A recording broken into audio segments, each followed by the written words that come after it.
GT ಓಡಿಸ್ತಿದ್ದೆ, ತುಂಬಾ torture ಅದೆಲ್ಲ.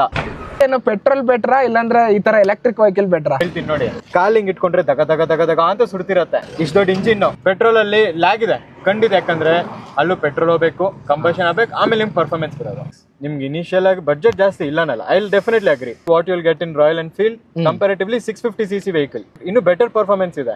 Environment ಕಾಪಾಡ್ತೀರಾ, ಡೈಲಿ ಎಕ್ಸ್ಪೆನ್ಸ್ ಇಲ್ಲ, ಸುಮ್ನೆ ಥ್ರಾಟಲ್ ಕೊಟ್ಟರೆ ಹೋಗುತ್ತೆ. ನೀವು ಅದ್ರಲ್ಲಿ ಕ್ಲಚ್ ಹಿಡಿಬೇಕು, ಗೇರ್ ಹಾಕ್ಬೇಕು, ಇಷ್ಟೆಲ್ಲ ತೊಂದ್ರೆ. ಇಟ್ಸ್ ಅ ಕಾಂಟ್ರವರ್ಷಿಯಲ್ ಕ್ವಶನ್, ಖಂಡಿತ ಹೇಳ್ತೀನಿ. ಪೆಟ್ರೋಲ್ ವೆಹಿಕಲ್ಸ್ ಇಷ್ಟ compare to petrol vehicle, EVs better. Back to back, bumper to bumper, clutch ಹಿಡಿದು ಕೈಗಳು ನೋವು ಬರುತ್ತಾ, ಆಗೋಗುತ್ತೆ. ಆಪ್ಷನಲ್ ವಾರಂಟಿ 8 years ಇದೆ. 8 ಲಕ್ಷ ಓಡಿಸಿರೋ ಒಬ್ಬನ್ನ ತರಿಸಿ ಬೆಂಗಳೂರಲ್ಲಿ 1.5 ಲಕ್ಷ ಓಡಿಸಿ ಇದ್ರಿಂದ ಉಜ್ಜಾಡ್ಬಿಡ್ರಿ. ಹಾಕಿದ ಇನ್ವೆಸ್ಟ್ಮೆಂಟ್ ಬಂಡವಾಳ ಎಲ್ಲ ವಾಪಸ್ ಬಂದ್ಬಿಟ್ಟಿರತ್ತೆ. ಪೆಟ್ರೋಲ್ ಸೇವ್ ಮಾಡೋದ್ರಲ್ಲೇ ಬಂದ್ಬಿಟ್ಟಿರತ್ತೆ. ಸರ್ವಿಸ್ 8 months ಒಂದ್ಸತಿ ಹೋಗ್ತೀನಿ, ಇನ್ನೇನ್ ಬೇಕು ಬ್ರೋ? ಆ ತರ ಕಂಪೇರ್ ಮಾಡಿದ್ರೆ ನಿಮ್ ಪೆಟ್ರೋಲ್ ಗಿಂತ ನಮ್ EVನೇ ಬೆಟರ್ ಅಲ್ವಾ? ಬೆಸ್ಟ್ ಒಂದು EV ತಗೊಳ್ಳಿ, ನಿಮ್ದೇ ಹೋಗಿ. EV is the only thing that's gonna rule.